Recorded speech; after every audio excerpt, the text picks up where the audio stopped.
The Virginia Tech Hokies have arrived in the college football playoff. We've got our first round matchup at home against Ole Miss, along with the other three games in what should be an absolute banger of an episode. So you guys are going to want to get comfortable, maybe get a snack. We've got a lot to go over today. So last time around, we took our first look at the college football playoff bracket. We found out that not only are we officially in the playoff, but we're the number 8 seed, and we'll get to host a first-round game. We went through the end of the regular season along with the conference championships, the big storylines being that South Florida clinched the Group of 5 spot by beating Memphis, and with Nebraska and Arizona State losing, they both dropped out of the top 12. Arizona State moved back 5 spots from number 8 to number 13, and it's an interesting precedent set by the College Football Playoff Committee that penalizes teams for losing during the conference championships, and it makes us kind of grateful that Miami ended up getting the spot over us in the ACC title. So that allows for Notre Dame and Oklahoma State, who didn't even have games in the last episode and went into it as the second and third teams on the outside of the bubble, to climb all the way in to number 11 and 12. We've got Oklahoma State, Texas, Notre Dame, Texas Tech, and Wisconsin, South Florida as the other three matchups that we'll be watching today. Obviously, a lot of draft implications for the Cleveland Browns series. Next 2 episodes of the Browns franchise will be prospect profiles, and we'll get to talk in depth about a lot of the guys who we're going to see today. We'll get to see the Heisman Trophy winner, Lamarian Starzl, attempting to lead the South Florida offense. We'll also get to see second place in Nazir Ismail with our rematch against Ole Miss. I do want to share my personal bracket, my prediction of what the college football playoff will look like this year. In terms of the team that I have winning the whole thing, I ended up doing force wins just so we could get a cool bracket graphic. But I'm rocking with the Hokies. Of course, I'm picking Virginia Tech. Now, if Virginia Tech was not in the tournament, and I could be totally unbiased, I would pick the Final Four to be each at the top 4 seeds. I know, how exciting. And my champion would be Georgia over Ohio State. So if Georgia ends up winning the whole thing, I feel like I've got to get like half credit. Really, my only super exciting upset is actually in the first round, other than obviously Virginia Tech. It's Notre Dame over Texas Tech. Now, it's interesting because Texas Tech has been my national championship pick 2 years in a row, and I got it correct in year number 1. But I don't think this Texas Tech team is as talented as the last 2 years, and Notre Dame's on a hot streak. They're playing good ball. We've got that game second on the docket today, but we will start with the 12-5 game. Oklahoma State heads to Austin to face off against the Longhorns. Oklahoma State is one of just 3 teams in this year's playoff field who hasn't yet made the playoff in this series. Wisconsin and Virginia Tech, the other 2. I thought Oklahoma State was a dead man walking after they got blown out against Texas Tech earlier in the year, but with a little bit of luck, along with winning their final 3 games, they were able to bounce in. Now, the easy argument against them is they've only played one good team this year, Texas Tech, and they got smacked. They haven't really played against anybody else that good. But this team to me is really talented, and they do belong in the playoff. Sanati Kandaroga is a really, really good quarterback, and then you look at the skill position group, that's the strength of the roster. Joshua Khalil could go in the top 100. Kobe Williams, I think, will be a top 100 pick. Theon Komar, Ja'Kai Beach, Vincent Bonaventura. I do have questions about the defense. They only have one guy with more than 3 sacks. Tyrone Hubbard, I really like at safety, but otherwise they don't have a ton of star power on that side of the ball. You look at Texas, who's definitely the favorite to win this game. This is Texas' second trip in the playoff in this series. They lost to Clemson in the first round last year, and they're looking for a rematch. They have an impressive resume. They beat LSU. They beat Tennessee on the road. They beat Ole Miss by a lot. Really impressive win. Their only loss came in the SEC title against Georgia, 45-27. This Texas team is a lot different than the one who made the playoff last year, and in my opinion, a lot better.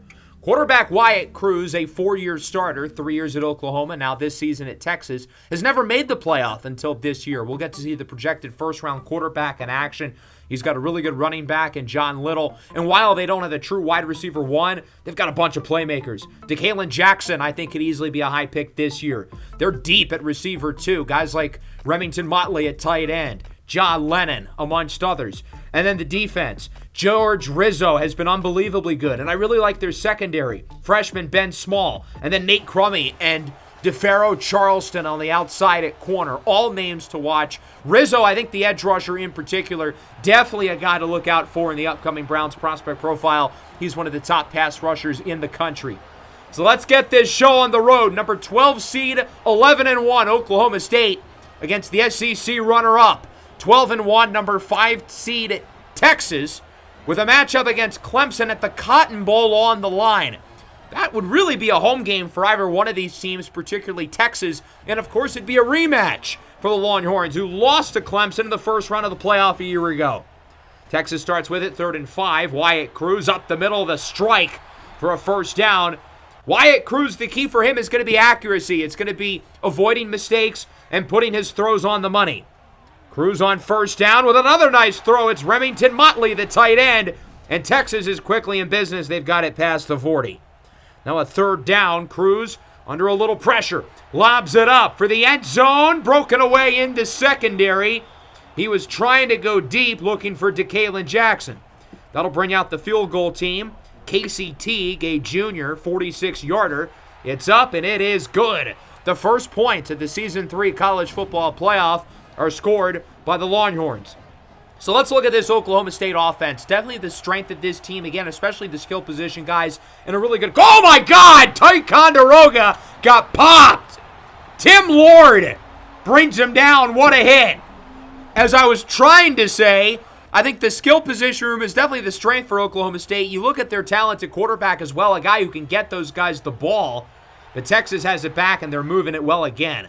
3 catches, 56 yards in the early going for Motley. 2nd and goal, it's a screen. Cruz goes short. Luis Chaparra walks into the end zone. The first touchdown of the college football playoff this year is scored by the freshman running back. And Texas is looking awfully good early. The Longhorns lead it 10-0. They've marched down the field twice. This time they're able to punch it in the end zone.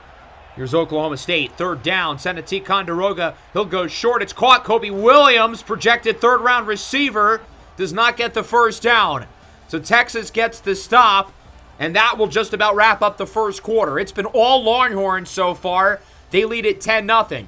Oklahoma State only has 19 yards of offense. They're only averaging 2.5 yards per play. That's supposed to be the strength of this team, and so far they're really struggling on that side of the ball. Texas would march all the way down the field, and Luis Chaparra would score his 2nd touchdown of the game, adding to the lead as it's 17-0. Really efficient drives from the Texas offense has been the key. Not necessarily a ton of chunk plays, but just very solid offense. Up the middle, the backup running back for Oklahoma State, Duron Crumpler, does not get the first. We haven't seen much of Joshua Khalil today. That'll lead to a punt. Texas driving down the field again. This one quickly turning into a blowout. Cruz up the middle. That one is caught. Broken tackle. John Lennon into the end zone for a touchdown. And this one gets from bad to worse to ugly. Remember, Texas was ranked number 1 for a while. And they're reminding the world why. This is a team who went undefeated into the regular season. Blew out Ole Miss. They have 2 other ranked wins. They have one of the top resumes in the country, and it's showing. Oklahoma State just trying to get anything at this point. Solid play there by Ja'Kai Beach, the talented senior receiver. They've got to find a way to get him the ball. Kobe Williams on the screen, breaks a tackle. Past the 20, juke move, past the 15. For a bigger receiver at 6'3", 215 pounds, he really can move in space. Dynamic after the catch. Screen for Duron Crumpler. And he is in the end zone for a touchdown. The junior back finally puts Oklahoma State on the board. And the Cowboys make this game a little bit closer. Cruz up the middle. It's caught. Remington Motley again. He's had a huge first half. Now only 15 seconds left in the half. Cruz in the pocket. Up the middle. It's caught. Texas has one more timeout. They'll use it following the reception by John Lennon, and they'll bring the field goal unit back onto the field. They would make the field goal, and they lead by 20 going into the break, 27-7. It's been all Texas in the first half. Wyatt Cruz in particular looks really impressive so far. The senior quarterback has been accurate. He's been efficient, and he's not making mistakes. 21 of 27, 231 yards and a pair of touchdowns. Motley with 70 yards. Kwabena Yeboah, we haven't even talked about him. He's got 73. And John Lennon is 4 for 40 and a touchdown. Send it to Ticonderoga, meanwhile, 8 of 10, 87 yards We haven't seen much of this guy, Joshua Khalil, who only got the ball once in the first half, as it's 3rd down and about 6. Ticonderoga looks to throw it, scans the field, and it is picked off. Nate Crummy, the juniors, got it for Texas, and the Longhorns continue their dominant game. A great play by Crummy with the interception, the slim 6'1", 179-pound junior corner. Texas marching it down the field really well once again. They've got it in the red zone at the 11. Play action. Here's Wyatt Cruz hit as he throws into the end zone for a touchdown. Remington Motley, the tight end, has had an awesome game. 2-year starter, a true junior. He's under 200 pounds. He's not built like a prototypical tight end, but clearly he can play. 34-7, Ticonderoga. On 3rd down, there's a flag. It's broken up, incomplete. It's going to be a holding on Oklahoma State, so the penalty will likely be declined. I mean, this offense just looks out of sync. Joshua Khalil has barely played. Ja'Kai Beach has barely gotten the ball. Kobe Williams has been good, but that's about it. Short throw for Luis Chaparra. Trying to break the tackle, he cannot. Both teams have primarily used their backup running backs. I guess both Joshua Khalil and John Little must be banged up. That would be the only rationale. Otherwise, I don't really get it. These are 2 of the better backs in the country. Texas is going to go for it on 4th and 1. They want to give Oklahoma State the death blow, as Wyatt Cruz does not get it. Oklahoma State finally with a big play defensively. The tackle made by Celeste Colon, the safety. Here's Joshua Khalil. Breaks a tackle with a juke move all the way to about the 20. He looked awfully healthy on that run. I don't know why they haven't given him the ball more. He's one of the top backs in the country. It has to be health related, but he's out there now as he gets the short reception inside the 10, and I guess that explains why he's been out of the game. So clearly he was battling through an injury. Oklahoma State wanted to have him play through it. I mean, they're down by 27. Whoop! Williams breaks the tackle. He's into the end zone for a touchdown. Kobe Williams, I told you this kid could move. He runs every route in the route tree. He's dynamic with the ball amongst college football's leaders in terms of yards per catch. And this play will move that number down. But he has been a bright spot in what otherwise has not been a very fun game for Oklahoma State. And what's interesting is that the 2 teams' average yards per play are now just about even, which is odd when you look at the score. Texas is up by 20. They're clearly in control, although Oklahoma State would get it back early in the 4th. Ticonderoga lobs it up for the end zone. Broken away. Incomplete. As Frank Jones, the big nose tackle, is hurt for Texas. So at this point, if you're Oklahoma State, I feel like you got to go for it. You're down by 20. We're in the 4th quarter. What is there to lose? You have it in enemy territory. This feels like the opportunity to strike while the iron's hot. So we'll see if they can convert here on 4th and 6. Send it to Ticonderoga. Dances around. He is picked again. Nate Crummy, his 2nd of the game. And Texas forces another turnover. This kid Crummy is the real deal. When he's been matched up with Ja'Kai Beach tonight, he's done a good job. And now he's got 2 picks. So Texas gets it back up by 20. You can tell this place is really starting to feel good. It feels like a party here in Austin, but they've still got to close the game. 6.5 minutes to go now in a short yardage package, 2nd and 1. Josh Maragos, the 3rd string running back with a juke move. He gets it for a gain of about 26. Everybody's eating for the Texas offense as they've got it back in the red zone. On 1st down, it's caught. Fumble, ball's on the ground, and Oklahoma State's got it. The Cowboys force a turnover, and we'll see if they can take advantage here late in this game. They haven't forced a turnover all night, but it's Manu Anger with the force and Dimitri Sawyer who picks it up. So now Oklahoma State's got it back. 4.5 minutes to go. They haven't really moved it yet on this drive as it's 3rd and medium. Ticonderoga's pass is broken up in and out of the hands of his target. He was looking for Ja'Kai Beach. 4th down and 5. Obviously, they're going to go for it. I mean, they're down by 20 for Christ's sake. With a man in motion, that's Fion Komar, the other talented receiver. Ticonderoga hit as he throws, and it's incomplete. He was looking for his big tight end, Vincent Bonaventura. RPO, Remington Motley flipped up and in. His 2nd score of the game. 7 catches, 85 yards, and 2 touchdowns for Motley. He also has 3 drops, but we don't need to talk about that. And Texas puts the exclamation point on their former Big 12 foe. So Oklahoma State gets it back with only 2 minutes to go. Wide open is Bonaventura with nobody in the area code, and he will walk it in for a touchdown from 74 yards out. Well, that was kind of strange.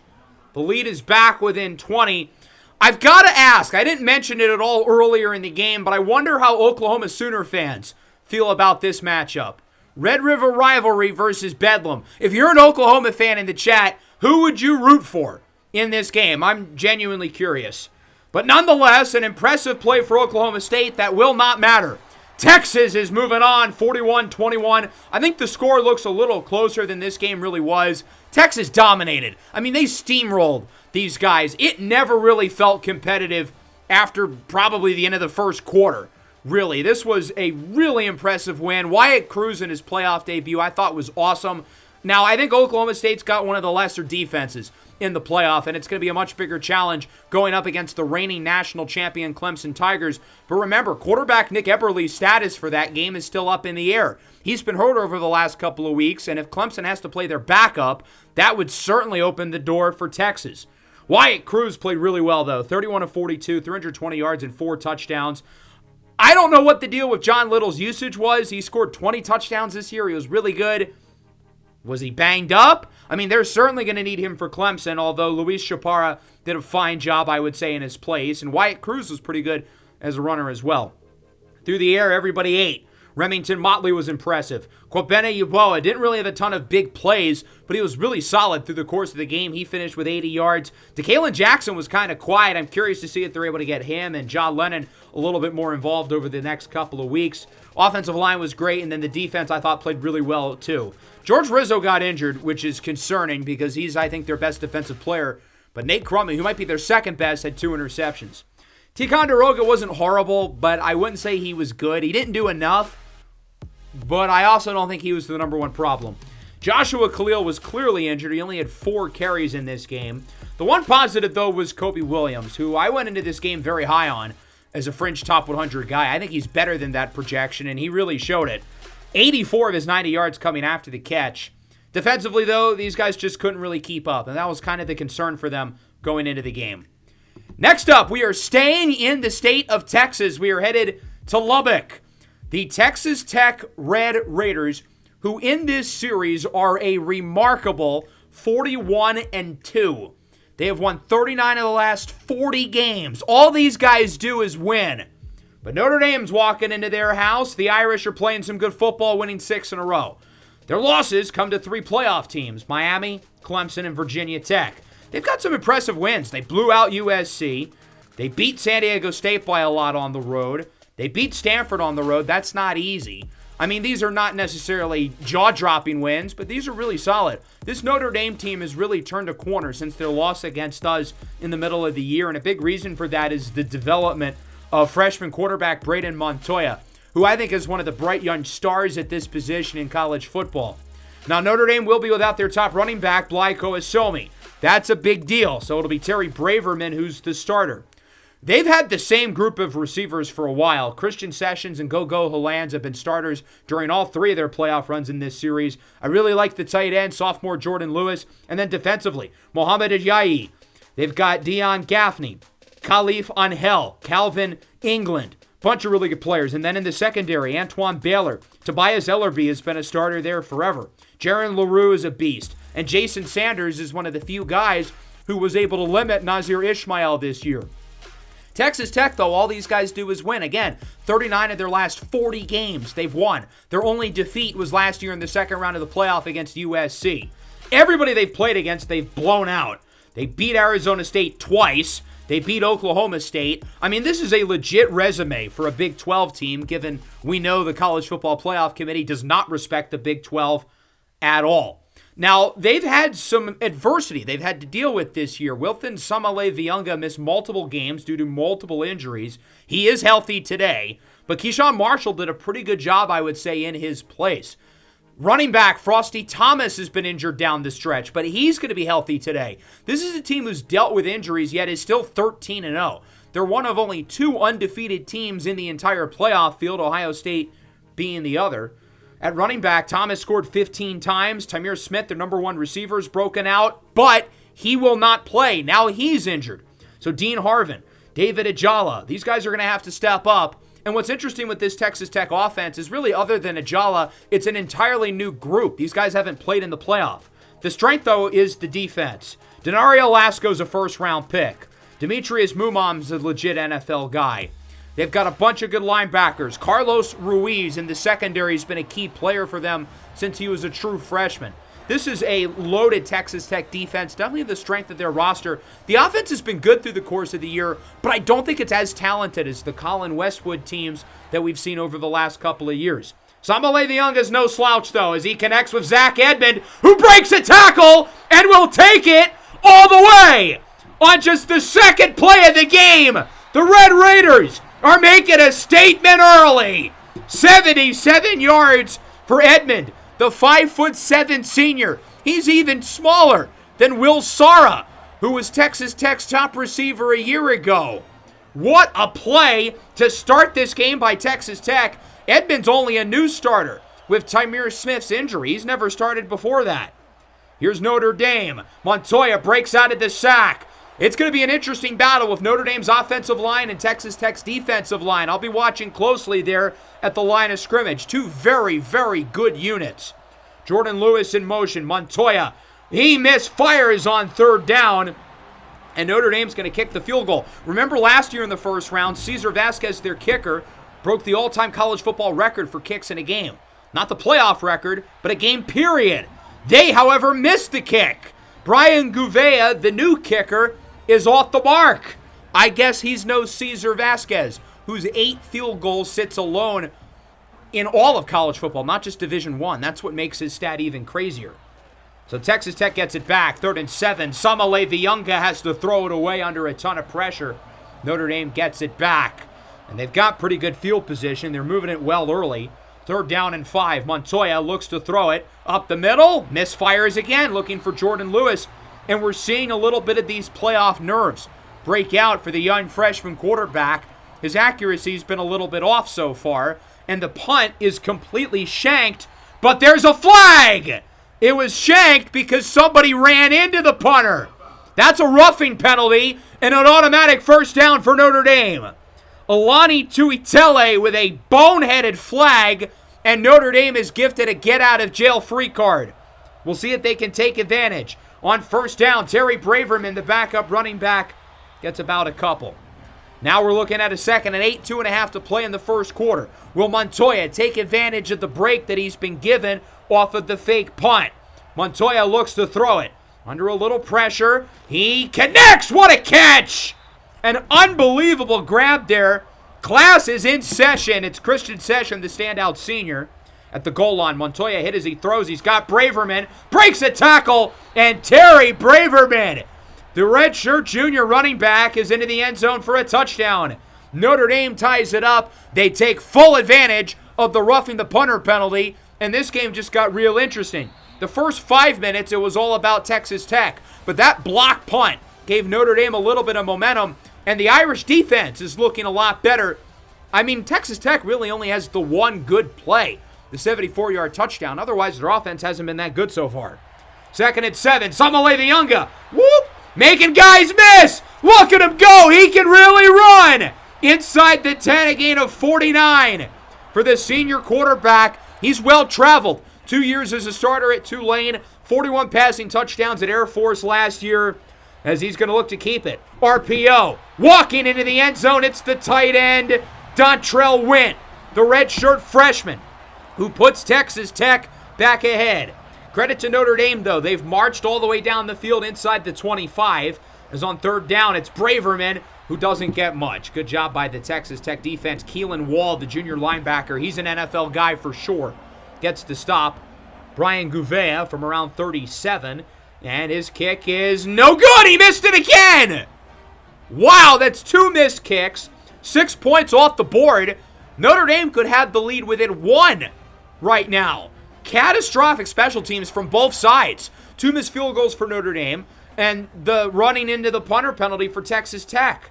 Samale Viunga hit as he throws, and he's picked off. He was trying to go deep, but Kyrie Iorio, the senior safety, picks it off. We didn't even mention him talking about Notre Dame's loaded secondary, but he's a really good player as well. He's waited his turn to become a starter and has been impressive as a senior. I definitely see him as an intriguing pick in this year's NFL draft. Good job by the pressure to get to Samale Viyunga, who couldn't push the ball all the way down the field. 3rd down and 7. Montoya, he takes his shot, and it is caught, but out of bounds. Wow, it was an impressive catch, but he couldn't get a foot in. 2nd down, Frosty Thomas up the middle. I haven't really called his name. The standout true freshman who had a great year for Texas Tech gets it to about the 50. Notre Dame, I think, has done a good job at the line of scrimmage defensively, and it's not a surprise. They've got a bunch of good defensive linemen, but Texas Tech has had a couple of splash runs. Samale Viyunga under pressure. It's Anthony Donnerson who brings him down. Another guy who we didn't even mention earlier. That just speaks to how deep this Notre Dame defense is. That's a big reason why I picked them to get the upset in this game. 3rd down and very long with a holding penalty mixed in there. That one is caught. And Notre Dame will get the stop. They're going to call time and try to score before the end of the half. Only with 7 seconds, though, and no timeouts. Montoya up the middle gets a 1st down, but they're not going to have enough time to do anything else. 14-7 going into the break. This has been a good game so far.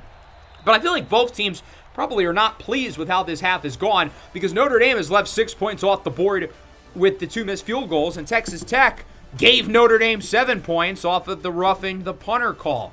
I've been impressed, though, with this kid, Wilton Samale Viyunga, the Texas Tech quarterback. 12 of 15, 152 yards, 2 passing touchdowns. He doesn't have an interception, but he also has 49 rushing yards. For Notre Dame, Montoya took him a little bit to get going. He clearly was nervous early, but I think he's starting to play better.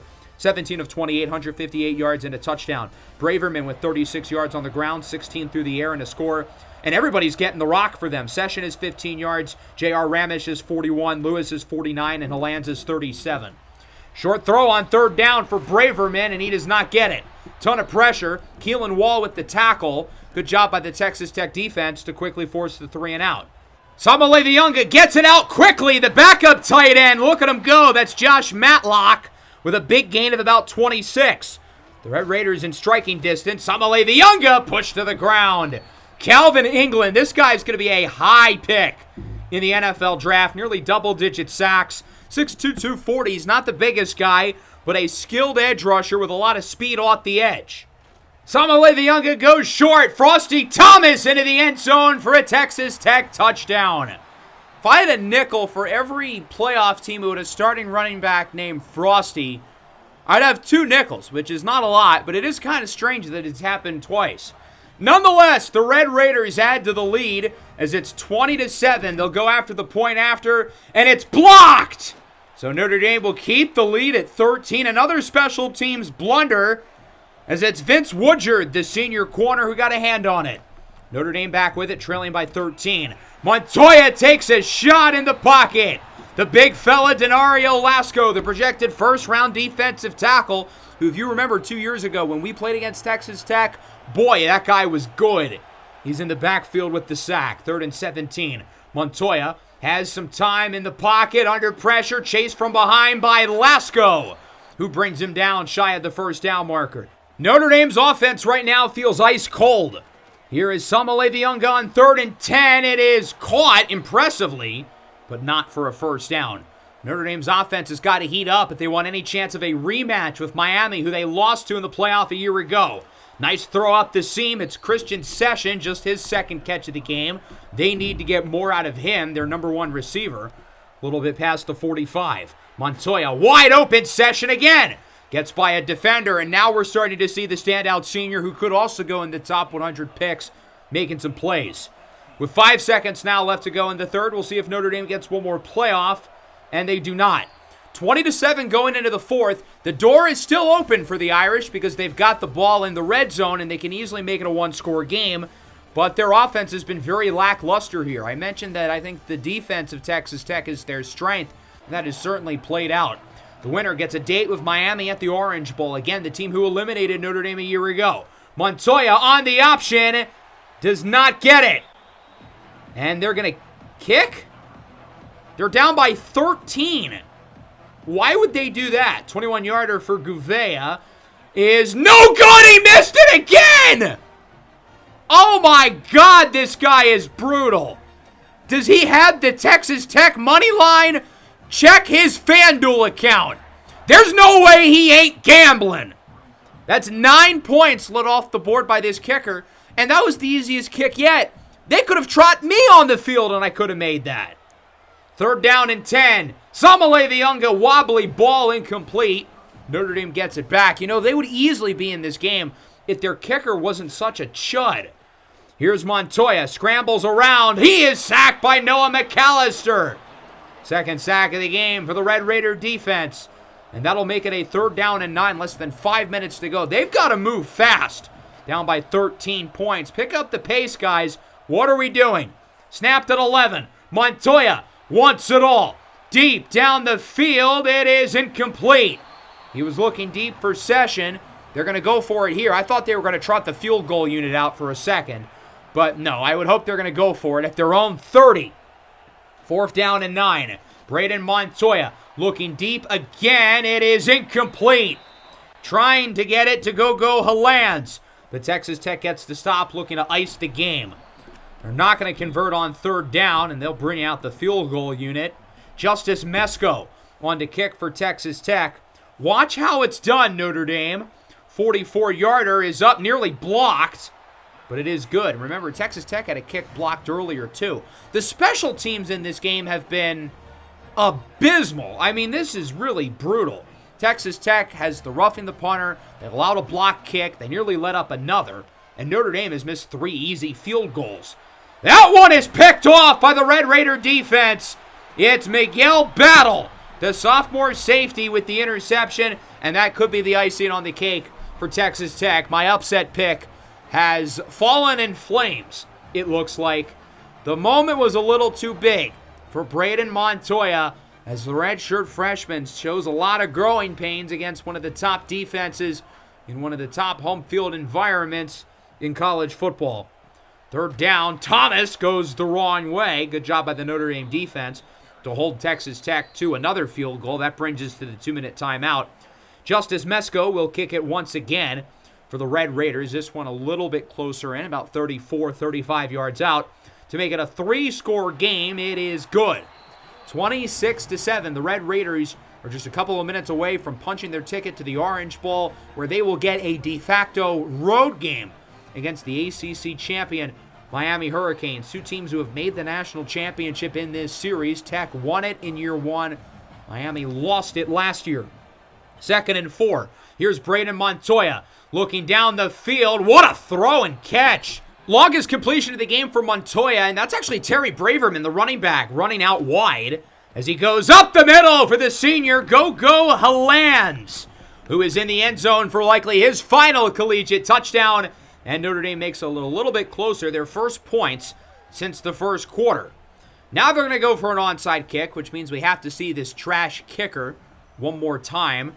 Brian Gouveia looking to save the season for Notre Dame, and surprise, surprise, it is not. Recovered by Texas Tech, and that will do it. The Red Raiders start their revenge tour after going one and done in the playoff a year ago. They win here in the first round and are moving on to play against Miami. Texas Tech is looking to prove the College Football Playoff Committee wrong. They had a bye 2 years in a row, but they didn't this year, even though they went undefeated, 13-0, won the Big 12. You could argue they were easily disrespected, and they've got the resume to back it up with a bunch of great wins. Now they've got another one against a red-hot Notre Dame team whose season falls short yet again. Over the last 2 years, it was the second round. This year, it's the first round for Notre Dame.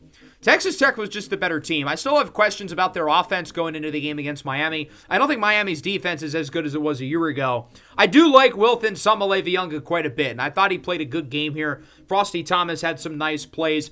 These guys just don't really have the weapons on the outside compared to previous years. Caleb Hobbs and Jordan Newton, obviously, in year 1, but even last year, guys like Will Sara and the tight end Jamison Kamara. Defensively, though, these guys are awesome, and Miami's going to have their hands full. They have a terrific offense, but this is maybe the best defense they've seen all year. Braden Montoya had to throw the ball 52 times. A lot of growing pains for the redshirt freshman. I think what's exciting, though, for Notre Dame is that they've had 3 new starting quarterbacks in each of the last 3 years. Now they've got a guy who they can really build upon and try to develop in Montoya, who most certainly will be back next year. They are going to have to replace a lot of skill position guys. Gogo Hollands and Christian Session are gone. They're probably going to be able to keep Jordan Lewis. They're probably going to be able to keep Terry Braverman. They will be losing their running back, Bly Koasomi. Defensively, I thought they did a reasonably good job. I thought they were good at the line of scrimmage. Coverage was pretty solid. But then this kicker, man, holy cow. We went from last year, the best kicking performance really in the history of college football statistically, to quite honestly one of the worst. That is quite the 180. Next up, we head to South Florida. The USF Bulls lost to Notre Dame last year in the first round. They were the victims of Cesar Vasquez's 8 field goal game. Well, they're back, and they've got the Wisconsin Badgers, a team who really going into the year I didn't have my eye on, and then they scored 150 points over the first 2 weeks, and we realized, yeah, these guys are good. They beat Michigan on the road. They beat Washington. They beat Oregon. They competitively lost to Ohio State, and they make it in here at 10-2. Now, much like Texas Tech, they had to deal with a lot of injuries this year. Senior quarterback Cannon Farmingdale missed pretty much the entire first half of the year with an injury. Derek Watson, the backup, did a reasonably solid job in his place, but it's Farmingdale, who I'm excited to watch. He's a gamer. He's a fun player. This is a run-first offense, though. Stephen Cartwright scored 17 touchdowns. Avery Homer had 15. Both of those guys are only sophomores. Retico Soloan and Tavares Dugan lead the passing game. They don't have a clear number one receiver, but a pretty balanced group. I don't trust their defense, though, and I do worry if they're going to be able to keep up with this loaded South Florida offense. What version of USF are we getting today? Are we going to get the team who scored 50 on the road in Knoxville in the first round 2 years ago, or the team who couldn't muster up anything against Notre Dame? South Florida went 12-1, avenging their only loss, which was to Memphis without Arion Igwebuike earlier in the year. They blew out Memphis with Iggy in the conference title, and Igwebuike did not play very well in this game. I think this is the best version of South Florida that we've had in this series so far. I think Josh Scarborough was a good quarterback, but to me, I think Caden Almanza's better. 5,300 yards and 49 touchdowns. He can sling it. They've got a really good running back, Carnell Woods, who they got in the transfer portal, spent some time at both Tennessee and Auburn. The Heisman Trophy winner, Lamarian Starzl, has a chance for 2,000 yards and 30 touchdowns today. But he's not the only guy. He doesn't even lead the team in catches. That's Suraj Dadachurdi, the transfer from Temple. They've also got Daniel Caffrey, the former Virginia Tech Hokie. Defensively, I think these guys are really solid. A lot of the similar cast of characters who we've seen in recent years, guys like Javier Salazar and Quincy Zaret in the middle. In the secondary, Emmanuel Ife-Bariri and Felix Ebron are two guys who have been starters here since they were freshmen. And they both have another year of eligibility after this one if they don't declare for the draft, which they're certainly good enough if they want. I'm excited to see the atmosphere here at Raymond James Stadium in Tampa. A group of 5 team hosting a home playoff game. This one's going to be a lot of fun. Will Wisconsin be able to keep up with South Florida? And will South Florida be able to match up with a power conference team? They played against 2 power conference teams this year, Kansas and Minnesota. They won both games, but, I mean, those are not the best of opponents. Here's Carnell Woods on the first play from scrimmage. Down the field, what a start for South Florida. Out of bounds at the 30. It's a gain of 48 for Carnell Woods, the senior running back. Will South Florida take advantage? 3rd down and 7, Woods in motion. Caden Almanza looking, it is broken up. Incomplete. Daniel Caffrey, the intended target, and they'll have to kick as it is James O'Sullivan on for the Bulls. 43-yarder is up, and it is good. So South Florida starts with a field goal. Feels like they could have got a little more after the big 50-yard run to start, but they do score. So here is Wisconsin, 3rd down and medium. Cannon Farmingdale, short pass broken up by the senior linebacker. It's Taj Roadsink. Down the field, incomplete is Almanza, but there's a flag. I think we're looking at a defensive pass interference. A lot of contact there in the Wisconsin secondary, and that's going to move them up quite a bit. Telvin Hakeem is the one called for the flag. 3rd down and 8 now at the 31. South Florida going tempo offensively as Almanza looks to throw it. Will lob it deep down the field. It is caught in the end zone! Daniel Caffrey, what a play! A highlight touchdown and South Florida adds to the lead. The former Virginia Tech Hokie, we never got to see that from him last year. I mean, holy cow. To not only make that catch, but to position himself to stay inbounds, that is a ridiculously difficult play by Caffrey, and it's already 10-0. Quick start for South Florida, and it'll get worse for Wisconsin. Taj Rotsink off the blitz in the backfield with the sack. Farmingdale on 3rd and 12 with a strike. Tavares Duggan breaks the tackle, and he responds for the Badgers. 59-yard touchdown. We might have ourselves a game after all. A really nice throw by Farmingdale under pressure.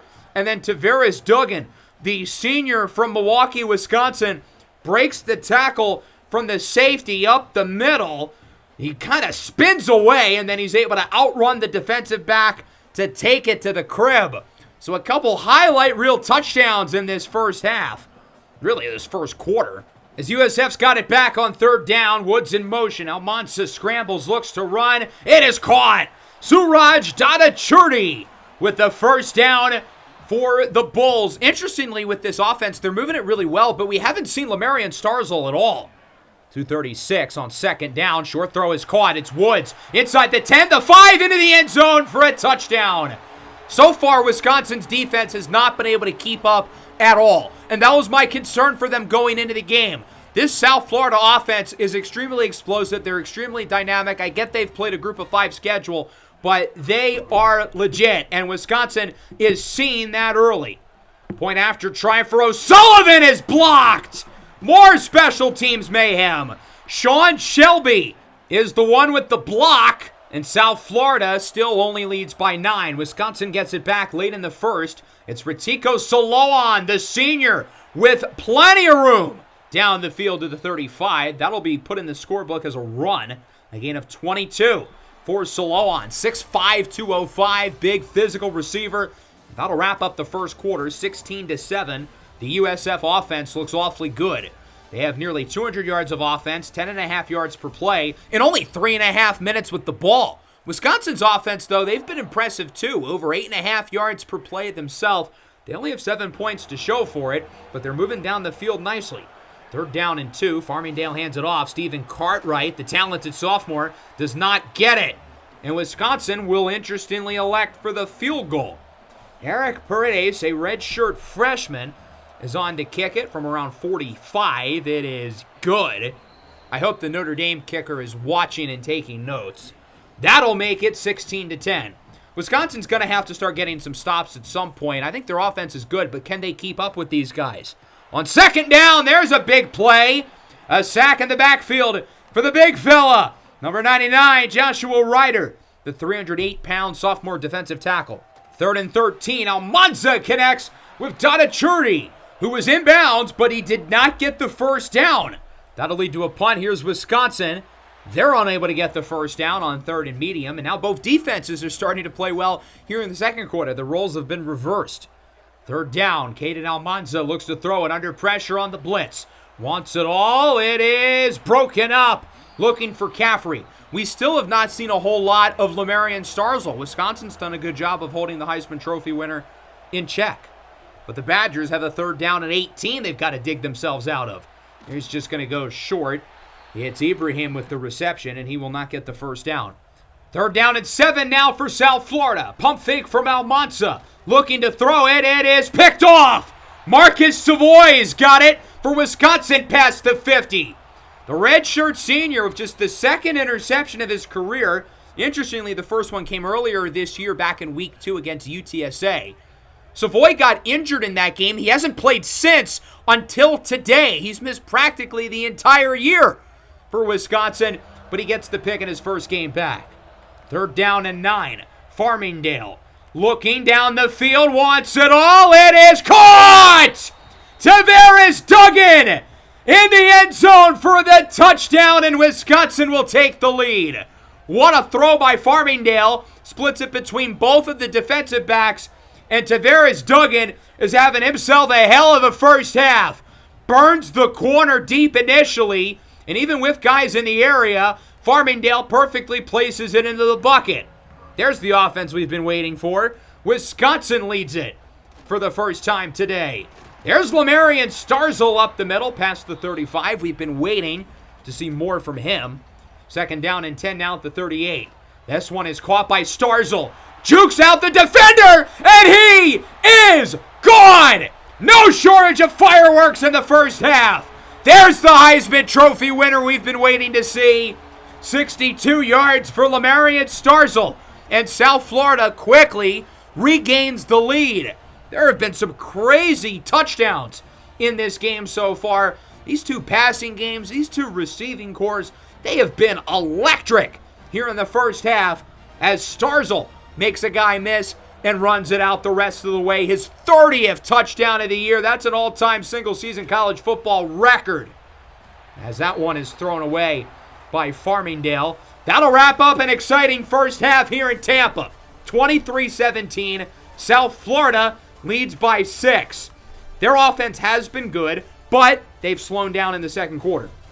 Almanza, 14 of 23, 216 yards, 3 touchdowns, and a pick.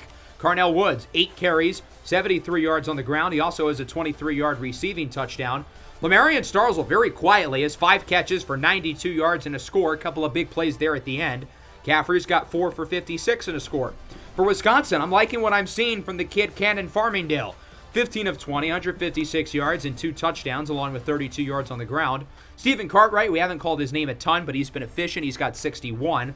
And then the real breakout star of the show is Tavares Duggan. 7 catches, 124 yards, and 2 touchdowns. A career first half for the standout seniors. The Badgers will start with possession of the football early in the third. Play action for Cartwright. Here is Farmingdale, lobs it up, and it's caught near the 30. That is called in by the tight end, Jakari Stumpf. Here in the end zone, looking to take the lead now. 3rd down and 6 for Wisconsin.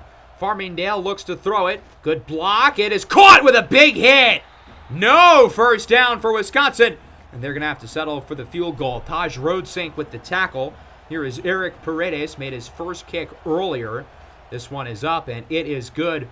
An easier one from around, I would say, give or take 22 yards. And Wisconsin is able to take this lead and cut it in half, 23-20. South Florida gets it back. 3rd down and short. Play action. Almanza. Some trickery as South Florida gets it inside the 20. That is the tight end, Isaiah Colburn, the sophomore from Fort Lauderdale. 3rd down and 2. Almanza, his pass is dropped. In and out of the hands of the Heisman Trophy winner, his first drop of the entire year. Now it's O'Sullivan back for South Florida. 29-yard field goal is good. So both teams trade field goals, and the lead will remain at 6. Wisconsin is back to square one, I guess, as it's a 3rd down and 4 at their own 45. A little over a minute left in the third. Cartwright's got it to the outside, and he does not juke away from Felix Ebron. So South Florida gets the stop, and they'll go into the fourth quarter up by 6. A much slower-paced third quarter. I mean, the first half was all about the explosives. Couple of splash plays through the air.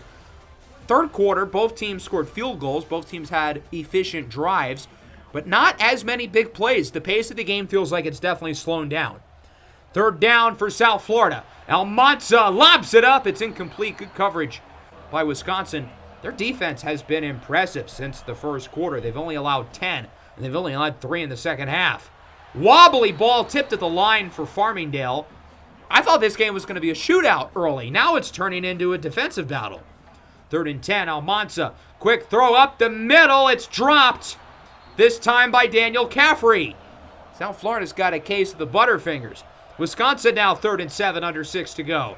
Well, these offenses remember how to play football. Up the middle, 1st down. It's Duggan. He's been quiet in the second half, but he does make that play. Under 5 minutes to go. 3rd down and 6. Farmingdale's pass is caught.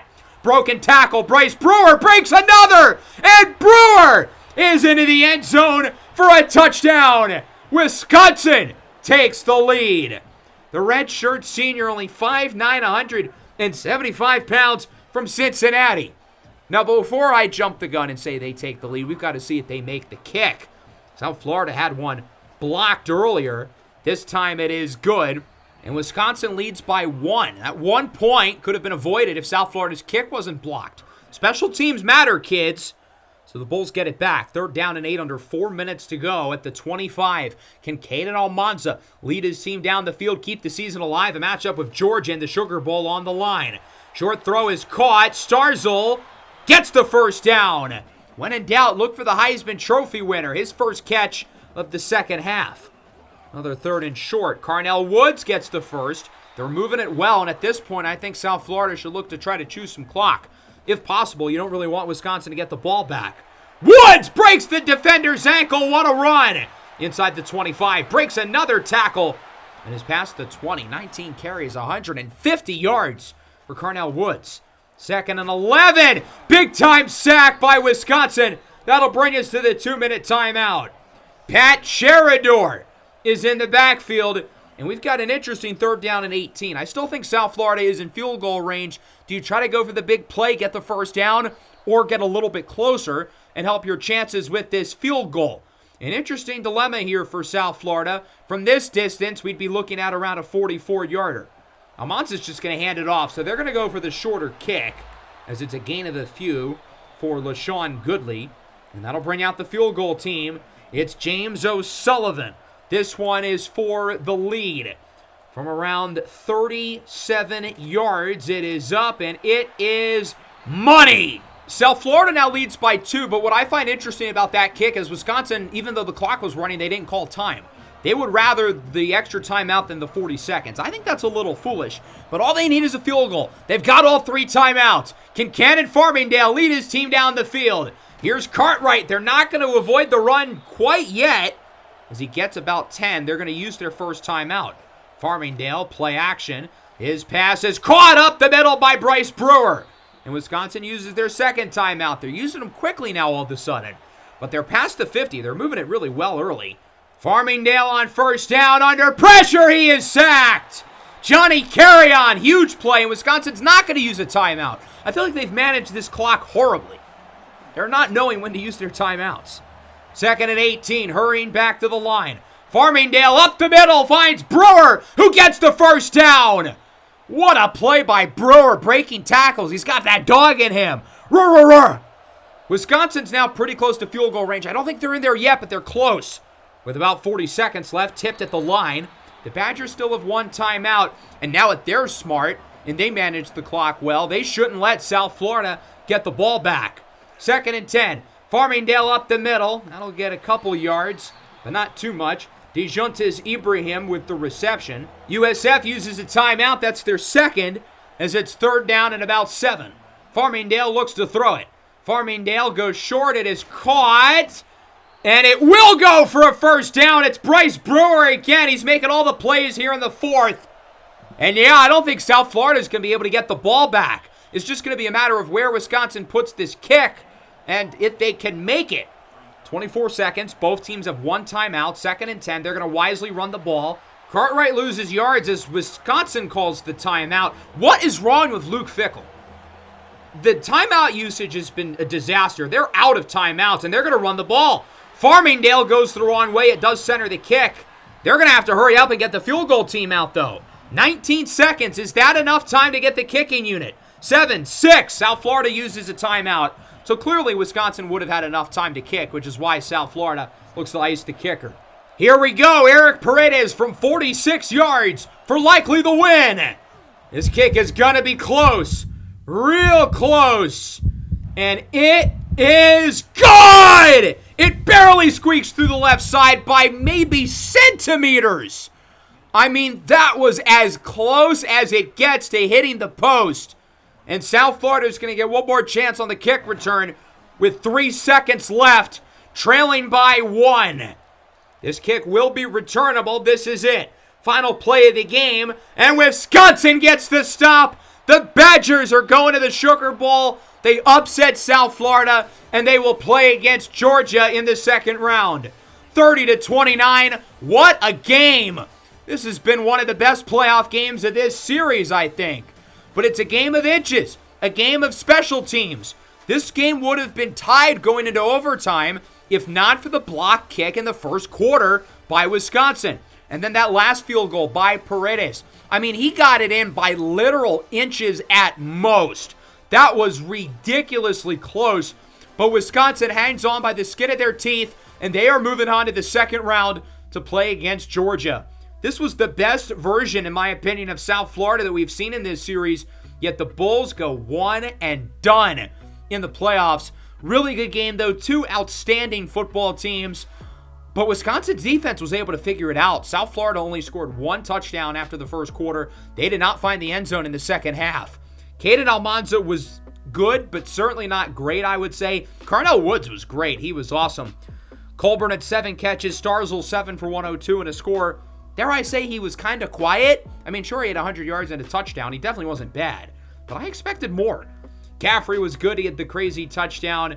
Defensively, South Florida was fine. I wouldn't say they were good.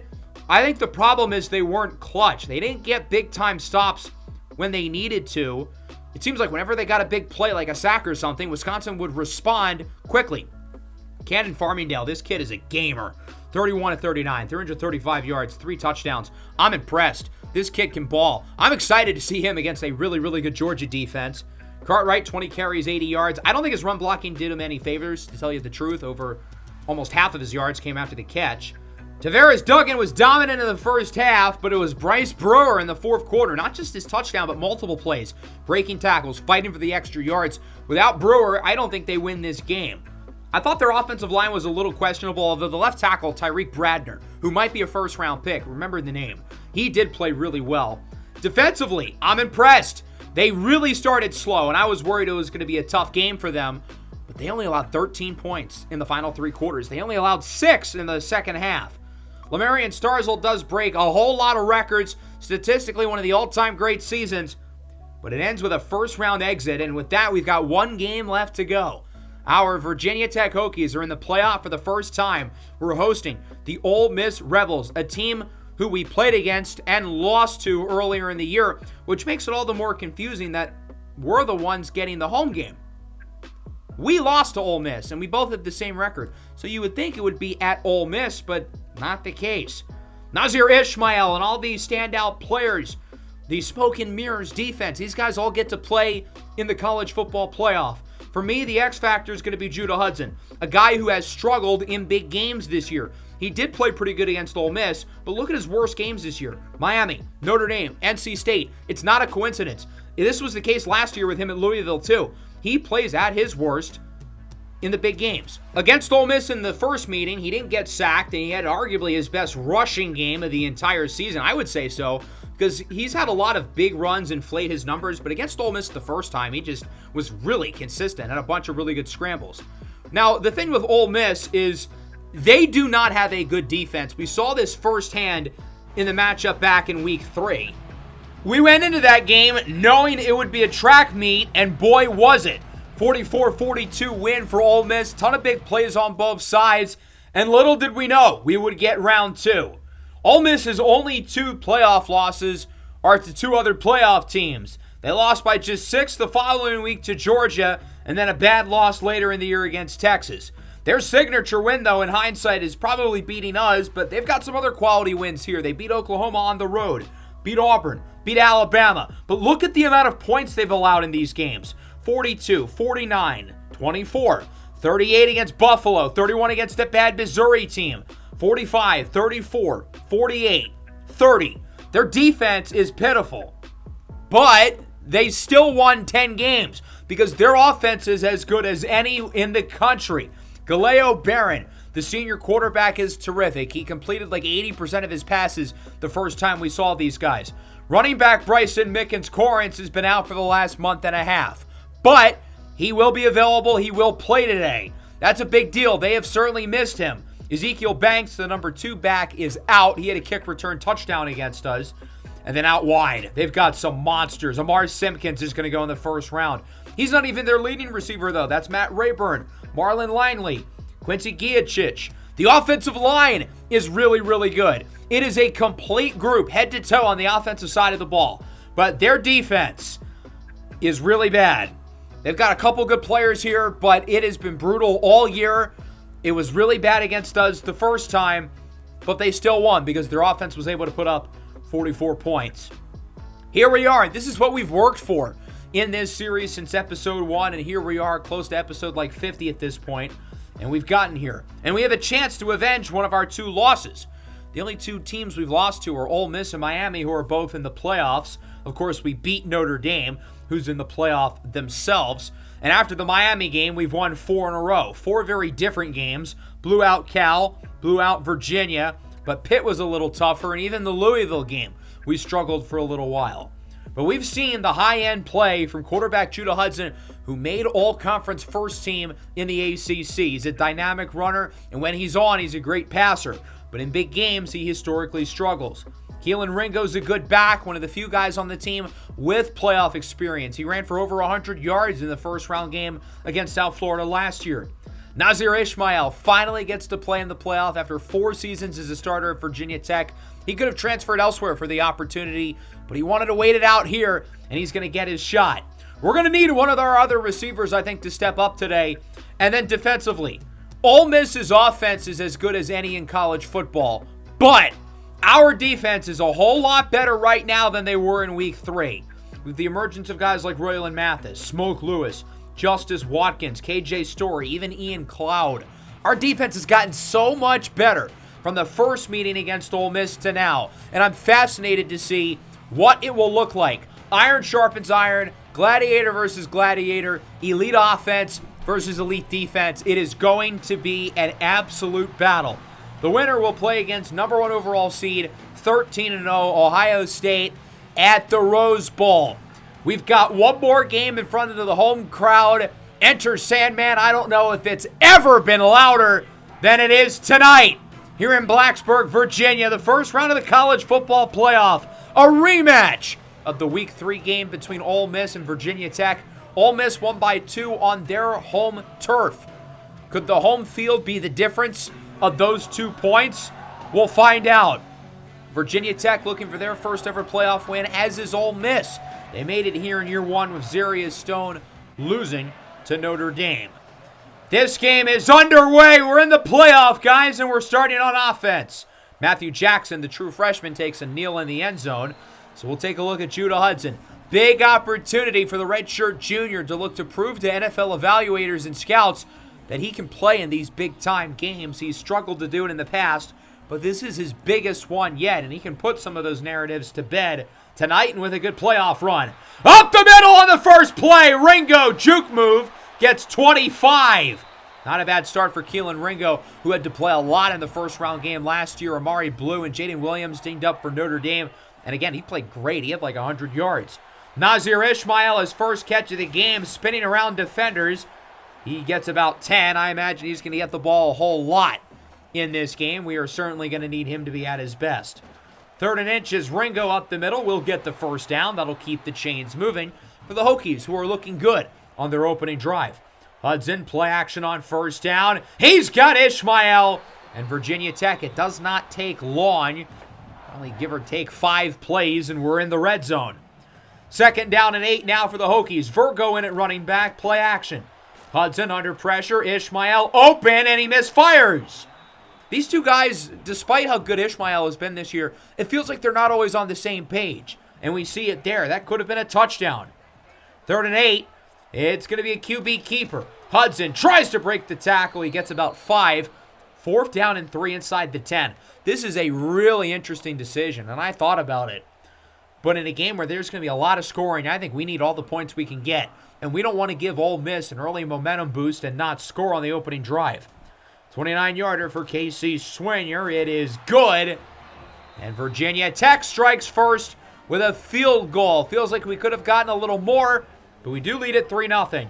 Ole Miss scored 44 in the initial matchup between these 2 teams. A dominant offense with 2 NFL running backs, 3 NFL receivers, an NFL tight end, multiple NFL offensive linemen, and quarterback who's going to go probably at minimum in the top 100 picks.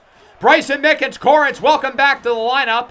Not a bad start for BMC. He has been out since week 9, really almost 2 months at this point. His cousin has some good memories in the 1 year he played in this stadium, as it's an RPO for Amar Simpkins.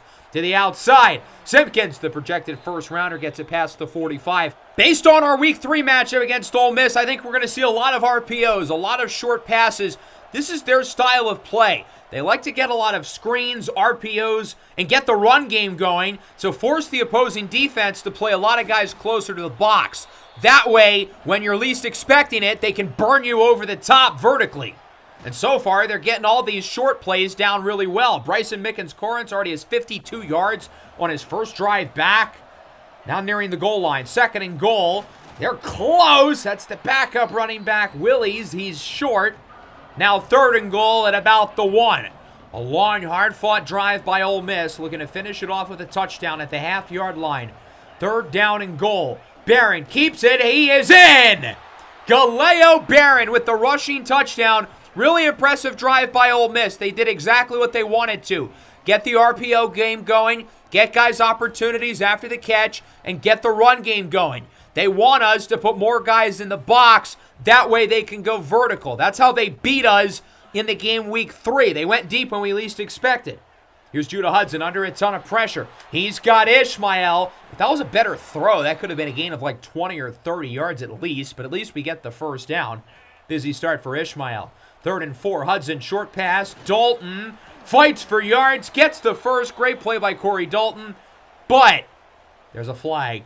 Kingston Carter, the junior left tackle, called for a hold, and instead of a first down, we're now looking at a 3rd and 14, and that's the last thing we want to do. Get behind the sticks. Force Judah Hudson to try to do too much. 3rd and 14, Hudson scrambles around, nobody's open. Ishmael was the only read. I mean, he really should have thrown it away. He was just going to force it to Ishmael no matter what. Sometimes he gets tunnel vision, and that's kind of a problem. We have to punt it away. Ole Miss gets it back late in the first play action. That one is picked off! The momentum boost we needed. Kona Bua, the senior transfer from Maryland, with a huge turnover. We weren't looking too hot in that first quarter. We needed a big play, and it's Bua, the senior, with his first career interception. It could not have come at a better time. For a team who needed a spark at the end of the first, boy, we got it. We didn't force any turnovers when we played against Ole Miss back in week 3. We've got one that gives us great field position, as that'll wrap up the first 7-3.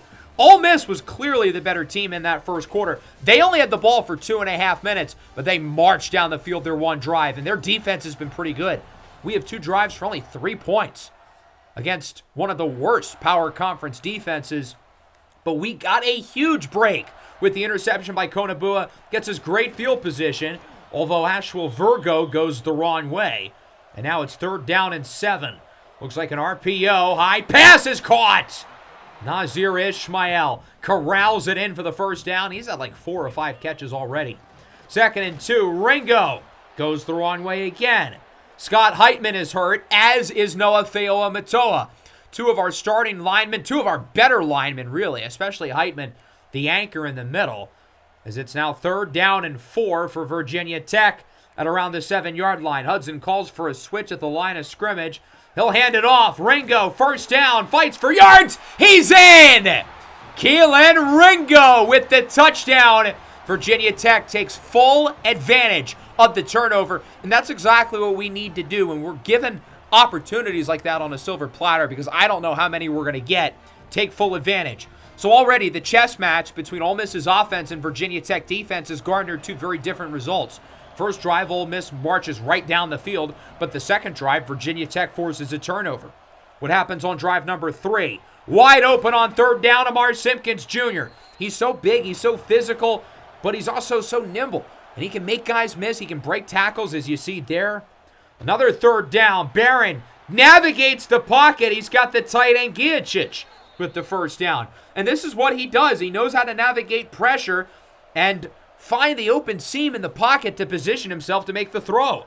Bryson Mickens-Corrence up the middle. Finds room. Breaks the tackle. Past the 30. What a start for Bryson Mickens-Corrence. He looks like he hasn't missed 2 months at all. 2nd and 7. Barron scrambles. Barron runs. Gets a block inside the 10.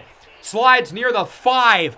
Ole Miss is dominating once again. They're running it down our throats. They're getting the short game going. This is what they want to do. Although Bryson Mickens-Corrence is going the wrong way. Stephen Fina brings him down. 2nd and goal. Barron up the middle in the end zone. Ole Miss is back ahead. Marlon Langley with the score. The redshirt senior hailing from Auburn, Alabama, who started his career at Southern Miss. Great player with the Golden Flashes before transferring to Ole Miss. 14-10. Ishmael wide open on the play action. Look at all that room. Breaks a tackle. And there he goes. Nazir Ishmael answers in one play. 75-yard touchdown. And Virginia Tech is right back ahead. The should-have-been Heisman Trophy winner shows us exactly why on that play. In his final game at Lane Stadium, in his first ever, hopefully of multiple college football playoff games, Nazir Ishmael doing his thing. And again, it wasn't a great ball, but he gets an awesome block right there by Malachi Lavelle Jr. to give him space, cut to the outside, and you're not beating him in a foot race. Forget about it. 17-14, Virginia Tech right back ahead. Wasn't a lot of scoring early on, but now, here we go. The offenses have arrived, folks. 2nd and 4, up the seam, Marlon Langley breaks the tackle, and he's wrapped up at the 30 by Konabua. Huge gain for Langley. He gets 48. Barron looks long again. He's got Amar Simpkins inside the 10, and this is exactly what I meant. They went short early. They wanted to catch us off guard. They go deep, back to back, and it works both times. And just like that, they've got it inside the 10 pretty much immediately. Rayburn in motion. Barron goes short. Matt Rayburn cuts upfield. He's in. And Ole Miss regains the lead. It's like a heavyweight boxing match. Muhammad Ali's in the ring against somebody. Both sides are trading punches. That one was a big punch in the gut. Now we've got to find a way to punch him back in the noggin. 21-17. Virginia Tech gets it back. 2 touchdowns in the second quarter for the Hokies. Hudson on the read option, gets the first down, breaks a tackle. There goes Hudson in one play. He lost his footing. He still gets a huge gain, though, at 54. I thought we were about to have another one-play drive, though. That would have been unbelievable.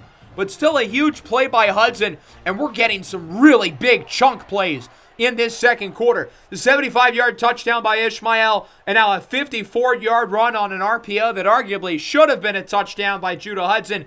If not for him losing his footing, right there, he has to tiptoe in, and, well, he loses speed, and that leads to the defense catching up. But still, a huge gain. 2nd down, Hudson, it's a screen. It's Ringo inside the 10, inside the 5. Ringo navigates his way into the end zone. 2nd touchdown of the first half for Keelan Ringo. This game is unbelievable. Offense, and more offense. Just like week 3, we're getting a track meet. And so far, we're keeping up with the dynamic Ole Miss offense. Keelan Ringo's been great today. Judah Hudson's been great today. 24-21. Ole Miss gets it back, a little over 2 to go in the half. RPO, that certainly does not work. I don't know what they were trying to do there. Ian Cloud with the TFL on Bryson Mickens-Corrence as we look at a 3rd and 8. Ole Miss has been money on 3rd down today. They've converted every single one. Barron scrambles up the middle, gets the first down. Our defense, for how good it's been over the last month, has been terrible in this game. Wide open. That's the backup tight end. A big play for Sinolal Fanica. And now they've got it at around the 25. Minute 20 to go in the half. Play action. Barron dances around under a little pressure. Hasn't been much today as Mickens-Corrence is open. Story was with him the whole time, but he disengaged right at the end. And Ole Miss is able to get it inside the 5. 2nd and goal. Bryson Mickens-Corrence back in the end zone. Ole Miss takes the lead. 28-24. This game has even more points than the first meeting. Outside of the interception by Konabua, our defense has been a train wreck. Ole Miss is marching down the field with ease. The run game, the short passing game, the occasional deep ball. Everything is working for them. Now, we've still got 26 seconds and 3 timeouts, and in a game where points are going to be scored a lot, we know we need to keep pace. Virginia Tech calls a timeout. That is their 2nd after the first down scramble by Judah Hudson. Hudson by himself in the backfield with just 1 timeout. Nobody's open deep. He's got space, and he's going to look to run again. Hudson with a good gain, but it's going to force us to use our last timeout. So now we're in a tricky spot here with only 12 seconds and no timeouts. Hudson looks to throw it. Hudson winds up down the field looking for Ishmael. Incomplete! But there is a flag. Wow, there was a lot of contact in the secondary. Defensive pass interference on the free safety, Dylan Dragucevic, and that'll move us up to the opposing 38-yard line. With 5 seconds left, that's a game changer. We're not going to risk it at all. We're going to take the points here. It's a long one. 55-yarder for Casey Swinyer would be the longest of his career to end the half. He got it! Casey Swinyer, a career best 55-yard field goal, and that will wrap up an extraordinarily exciting first half. 28-27, Ole Miss with the lead. The Rebels will start with the ball in the second half. The score tells you everything you need to know. These two offenses have been nearly flawless. Both teams have over 300 yards. Judah Hudson's been great. I mean, you talk about a guy who had more to prove than anyone going really into the entire playoff across the country. He's 11 of 14, 170 yards through the air and 2 touchdowns. He also has 5 carries for 79 yards. Ringo, 48 rushing yards and a score. He also has a 16-yard receiving touchdown. Nazir Ismail has 6 catches for 132 yards and a score. The problem is, other than Ishmael and Ringo, nobody else has more than 9 yards from scrimmage. Galeo Barron, 15 of 18, 188 yards, 2 touchdowns and a pick.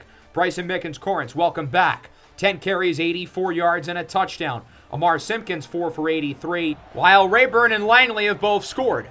3rd and 4, Barron, he's going to go deep. This is what they do. Amar Simpkins Jr. outruns Kona Bua, and he takes it all the way for a touchdown. It's a 76-yarder. One-upping Nazir Ismail, and Ole Miss adds to the lead. When you least expect it, they try to go the full length of the field in one play. Barron places it perfectly in the bucket for Amar Simpkins, who burns Jordan. That's a mismatch. He outruns Bua and takes it all the way for a house call. 35-27, the largest lead either team has had today. Virginia Tech has it back. Ringo up the middle, follows his block. Ringo with a nice run. He's played a really good game. A guy who, unlike Judah Hudson historically, seems to be able to level it up a notch in these bigger games. But Judah Hudson's been great today. I mean, he deserves a ton of credit. He's been accurate. He's been very smart with his decision-making. Nazir Ismail with the drop. He leads the country in drops, as good as he's been this year. And my goodness, he's impressive. The drops have been noticeable these last few weeks. 3rd and 10. Hudson scrambles. Gets the first. What? He didn't get it! What? He clearly had the first down. Are you kidding me? So I'm not going to challenge the call, because I already know there's going to be some BS. I'm going to go for it on 4th down. This is risky that we're not challenging it. Hudson, QB sneak. Oh, he barely got it. Oh, my God, that was close. So we got the first down. It's fine, but that was a whole lot more stressful than it needed to be. I think on that 3rd down play, his ankle or his knee must have hit the ground before the first down marker. Hudson for Ishmael. It's caught, but out of bounds. I wanted to take another look at this one, too. But, yeah, he was very clearly out of bounds when he caught it. So, unfortunately, we're not going to get that call.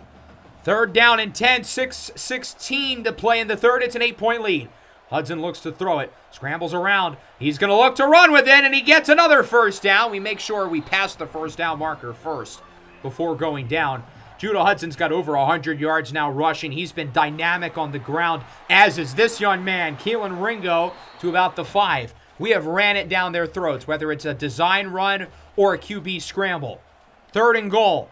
Hudson dances around. Nobody is open, and I mean nobody. He's got plenty of time, but nobody's open, and he's got to throw it away. Very interesting dilemma here on 4th and 5. I think a lot of people are going to disagree, but I'm going to take the points. It's a 22-yard field goal from the left hash for Swinyer. Okay, good. That was close. But my thought process is, with the amount of offense that's been in this game, if we don't score on this possession, we're going to fall too far behind. So at least we still have the lead within 5. Now the problem is Ole Miss has scored a touchdown on every drive except for one, that being the interception. So we're putting faith in the defense to get a stop at some point. As Mickens-Corrence loses a couple, it's now 3rd and 4. The defense has been great all year. When are they going to get a stop? They haven't gotten any on 3rd down. Ole Miss looks to continue that. Barron's got time with a beautiful throw into the hands of Fanica. for the first down. Another third down, another conversion. Fanica again. It's like these guys are robots, especially on third down where they're still perfect. Less than 3.5 minutes to go now, nearing the 50. It's been an amazing game. As Barron, he will go back to Fanica. That's the third time this drive. These two guys are in quite the groove, and that's what Ole Miss does. They make you want to think you need to cover Simpkins and Langley and all these guys. They're going to keep feeding the others. Here's Fanica again. That way, once we put the attention on this kid, they're going to have Simpkins for a big play. 3rd and 7 now, it's Langley. He does not get it. Finally, a third down stop. Caleb Fleming and Mario Bercovici bring him down. They were 8 of 8 on third down before that, and they're going to kick. It's a 35-yarder on 4th and inches for Tyler Nava. His kick is up, and it is no good. Wow, Ole Miss is held off the board. And so the defense gets a stop, and we'll get the ball back with the lead at 5.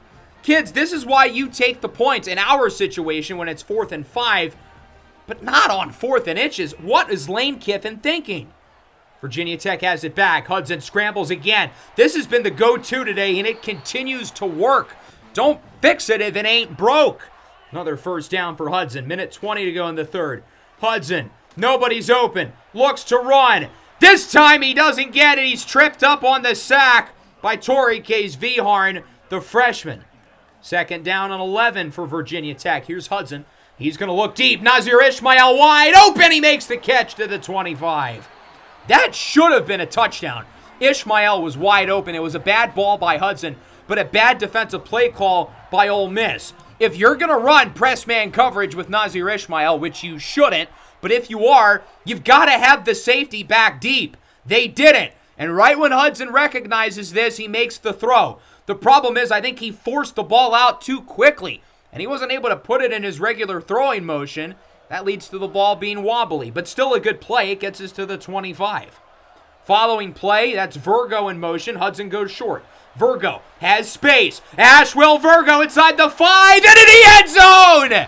Ashwell Virgo puts Virginia Tech ahead late in the third. 36-35. So we score on the very next play anyway. We go for the complex screen, and Virgo is in for the score. 36-35. Virginia Tech is on top. We've got another interesting decision here upcoming with the point after try. My motto has been just get as many easy points as you can get. A 2-point conversion theoretically would put us up by 3. But I'm actually going to take the extra point. I'm going to take the 1. Sure, a 3-point lead would be nice, but the way I see it is that there's still going to be a lot more points probably scored in this game, given how these two offenses have played. So we really don't know what's going to be a clean score with 5 minutes left in the fourth. So I'm just going to take the point. We're going to take the 2-point lead as Bryson Mickens-Correns gets a couple. That'll wrap up the third. We did not look good early in that third quarter, but we really bounced back. Defense got a third down stop. We certainly got lucky with the missed field goal. And the offense, again, taking advantage of the breaks that Ole Miss is giving us, marching down the field, scoring a touchdown. Both teams averaging over 9 yards per play. I mean, it has been ridiculous offensive football in this game. Ole Miss has got it here early in the fourth, 37-35. Barron and empty here on first down, looks to throw it, picked off! Caleb Fleming's got it on the return, past the 30. And Ole Miss makes another catastrophic mistake offensively. They have shot themselves in the foot multiple times in this game. Turnover in their own territory in the first quarter. Missing the field goal on the last drive, and now another interception in their own territory. They've scored touchdowns every other time they've got the ball. Their offense has been awesome today, but they have made some really untimely mistakes. We took advantage of the first takeaway. We took advantage of the missed field goal, and now we've got to take advantage of this one. Excellent starting field position at the 26. Virgo with the touchdown to finish the last drive. Look at him go! He gets nearly 20. Since we're up by 2, a touchdown and extra point makes it a 2-score game. You know, if we went for 2 and missed it on the last drive, we wouldn't be in this situation. That's exactly why you go for the extra point in that spot. In hindsight, that looks like a really smart decision. Hudson, second and goal. It is caught! A leaping grab by the freshman. Lights, camera, Jackson. Matthew Jackson with the score, and Virginia Tech leads by 2 possessions, assuming we make the extra point. A big-time drive off of the takeaway, and again, we're taking advantage of Ole Miss's mistakes. We scored a touchdown on the first turnover, on the missed field goal, and on this turnover. That's 21 points that we have gotten off of Ole Miss's mistakes. You could argue Ole Miss has been the better team, but they're down by 9 because they've shot themselves in the foot, and we've called an amazing game. Here's Fanica again! He only had 4 catches the entire year going into this game, but he makes another play. Second and 2. Barron on the option. One number 8 wrapped up by the other, R.J. Jordan. I think he might have lost half a yard. Third down and a long 2. 2 is pretty long. It's Willies, the backup running back. Gets by Story, and he is wrapped up past the 30. Great tackle by Fleming, but a big first down. Bryson Mickens-Corrins breaks a tackle, goes the wrong way. I've got to say, the run defense has been a lot better. There's still been no pass rush. When are we going to get a sack? How about right now? Finally, our first sack of the game. It's Jalen Hunter, the redshirt freshman, with a huge defensive play. We had 6 sacks when we played against Ole Miss last time. That's the one area of the defense that played well. Hasn't been the case today, but we get a big sack here, making it a third down and long. Ole Miss has only failed 1 third down the entire game. They're now 9 for 10. Third and 18, under 6 to go, down by 9. Barron looks to throw it. It's caught. It's Rayburn. Breaks a tackle. He doesn't get it. They're kicking again? Did they not learn from the last time? 4th and inches. It's Tyler Nava. It's a short one from 24. And he missed it! This is unbelievable. Another catastrophic mistake by Ole Miss. What is Lane Kiffin thinking? That's 2 missed field goals on 4th and inches. 4th and 5, it's one thing, but 4th and inches, are you kidding? Hudson takes a hard shot, trying to throw the ball there. Case Vihar, his second sack of the game, and that'll make it a third down and about 15. We're chewing as much clock as possible. Just going to run the ball. Don't do anything stupid. Ringo loses a couple. Ole Miss has got to move fast. They can't really play their game of going short because they have to move quickly in a timely manner. So because of that, we can play our defense to have more guys deep. They don't want to abandon the run yet, but Mickens-Corrins goes the wrong way. Now it's 2nd and 12. Possibly the final play before the 2-minute timeout. Barron looks to throw it. Barron down the field. It's caught! Breaking tackles is Langley. That brings us to the 2-minute timeout, 44-35. Ole Miss hasn't scored since the initial drive of the third quarter. Here's Mickens-Corrins. He's going the wrong way again. The run defense is on fire. Jefferson Boateng brings him down. 3rd and 11. They're 9 of 11 on third down. Barron looking, end zone, touchdown! Okay, Ole Miss ain't quite done yet. Marlon Langley, his second score of the game, and the Rebels are not out of it yet.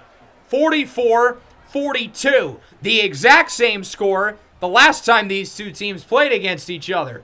Big time throw by Barron. Langley has an early step on Stephen Cross. Why is Stephen Cross in the game? Good job by Barron to recognize that he's a guy that you should be picking on. I don't know why he was on the field. We were prepared for the onside kick. Ole Miss thinks they're getting a stop. That's bold. If I was them, I would have gone for the onside the way these offenses have been moving. Minute and a half to go. Both teams do have all their timeouts. Nazir Ismail, spin move. Ismail, first down! And they use timeout number 1. We really have not been able to get Ismail the ball that much in the second half. I wanted to find a way to use him here on this drive. First down, minute and a half to go. Cabrera up the middle, gets about 10. That's perfect that he didn't get it, because now we're inches away from a first down, and that would end the game. It's 2nd and inches. A first down does it.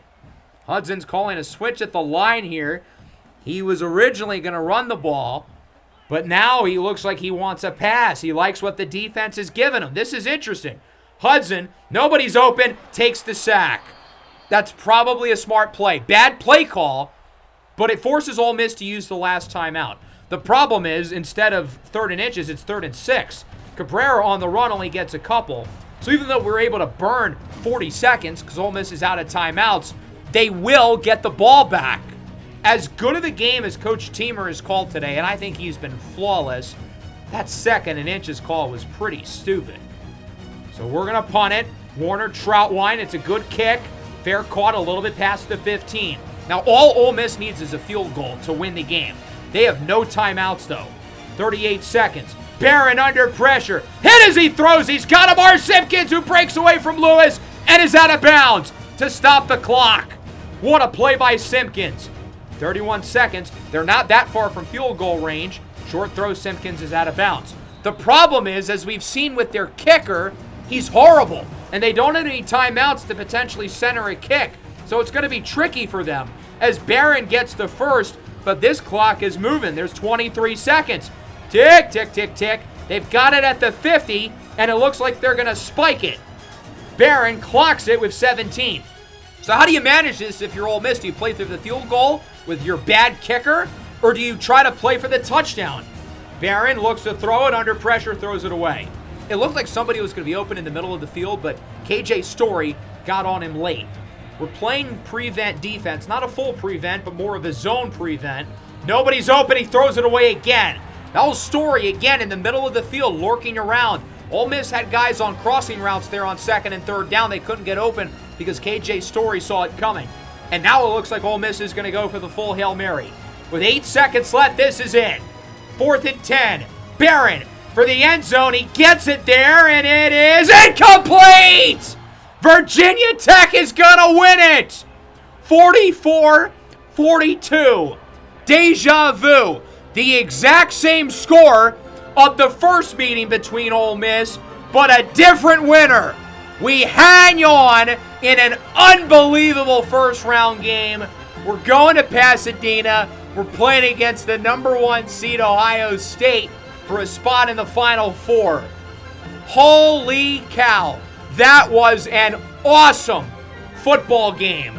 Judah Hudson was brilliant. Our offense was phenomenal. Defense, I know they were bad most of the game, but you know what? I got to give them a little credit. Ole Miss only scored 7 points in the final quarter and a half. We got stops when we needed to. We got the 3rd down stops, forcing the missed field goals. And on that last drive, I thought our coverage, once they got it to the 50, was amazing. I thought we called a great game with the decisions in terms of our kicks. We were very smart when to kick field goals, when to kick extra points. Ole Miss had 150 more yards than us, but we won the game because we were better coached and we made better decisions, except for the 2nd and 1 pass. It was probably a good thing Judah Hudson took the sack. Again, give him credit because it forced them to use the timeout. Ole Miss had 650 yards of offense. 650. And they lost because they could not get out of their own way. Interceptions in their own territory, and then the 2 missed field goals. If Tyler Nava makes one of those kicks, the entire story of the game looks a whole lot different. Ole Miss was money on the money downs, 10 of 13. The only times they didn't convert, missed field goal, and then the Hail Mary at the end. Judah Hudson, I thought, played a really good game. 17 of 25, 253 yards, 4 passing touchdowns, and he kept the ball out of harm's way the whole time. I thought his decision-making was the best I've seen from him in his career. Season-high 109 yards. Ringo at 88 himself. Ishmael 8 for 173 and a score. A quiet 173. Ole Miss held him in check in the second half, and we really didn't have any other receivers step up. Maybe Virgo and Ringo, the 2 running backs, scoring off of screens. Offensive line, I thought, was really good. And then the defense. Again, it certainly was not great, but they were clutch. Timely pass rush wins, timely interceptions, and the run defense was awesome in the second half. But you know who really deserves a game ball, maybe more than anyone? In a game where kicking was a major storyline, KC Swinger made all 8, and he had some tough ones. He had the 55-yarder at the end of the first half, had some really hard angles. He's improved so much from his freshman year to now. If we had freshman KC Swinger as our kicker, we would have lost the game. It's that simple. Galeo Barron, 32 for 42, 475, 4 touchdowns, 2 picks. He was amazing. Bryson Mickens-Corrence looked really good in his return, but Ole Miss's run blocking kind of fell apart. in the second half. I don't think it was his fault. I think it was more the offensive line. Omar Simpkins, he might be wide receiver 2 in this draft after Ishmael. It was a duel between first-round projected guys, 173 for Ishmael, 166 for Simpkins. Faneca, the backup tight end, had 98 yards. Langley, 142 and 2 scores. Rayburn had 30 and a touchdown. The unfortunate thing for Ole Miss is their defense wasted an unbelievable offensive team, and most of these guys are gone. Barron, Simpkins, Langley, Rayburn, they're not coming back. Bryson Mickens-Corrins is a maybe. Most of the offensive line is gone. Now, I think Ole Miss is going to get back here because they were in a similar spot in year 1, and then they reloaded in the portal. They got Barron. They got Simpkins. They got Langley. They got Mickens-Corrins this past season. But their defense, we knew they were the Achilles heel the entire year. We pointed it out early for Ole Miss, and it never got fixed. And when it came down to it, their defense was not good enough. So there you go. We have won our first playoff game of this series. We've got Ohio State in the Rose Bowl. Good luck. 13-0, number 1 seed, hottest team in the country. I only went 2-2 in my first round picks. Texas, Texas Tech, Wisconsin, and Virginia Tech are moving on. I do want to see our new job offers. Kansas, Rock Chalk, wouldn't that be funny? Cornell Teamer Sr. goes to his son's alma mater. But we've got Ohio State in the second round. They are playing better than any team in the country right now. Malachi Foreman, the projected number 1 pick, is playing better than any quarterback right now. Over their last 2 games against Michigan and then Nebraska in the conference title, they've scored, I think, over 120 points. So we are kind of in for it. Let's take a look at some other bowl scores across the country. San Diego State beats TCU. Tennessee over Memphis in what's probably the end of Ariane Igwebuike's college career, but, I mean, he did come back last year, so we'll see. Florida State over Mississippi State. Great win for the Noles. Great season for the Noles. They finished 10-3. Alabama scores 52 on Boise. USC beats LSU. Arizona State with a blowout over Boston College. And Toledo finishes 13-1. They beat Arkansas State. Players of the week. Curious to see how many guys who played in the playoff games are here. So far, none yet. The Big Ten would have 2 for Wisconsin, though. Tavares Duggan and Telvin Hakeem. And then in the SEC, Nate Crummy with his 2 interceptions for Texas. We've got some fun games in the second round. We're in for a big challenge. The Rose Bowl against number 1 seed Ohio State, who might be the overall favorite to win the whole thing. Them are probably Georgia. Texas Clemson in the Cotton Bowl. Miami, Texas Tech in the Orange Bowl. Georgia and Wisconsin in the Sugar Bowl. And I'll point out about one of these 8 teams, prior to their second round game, one of these 8 teams has a new massive development that will completely shake up the storyline of their matchup. I won't reveal anything further, though, until the next episode.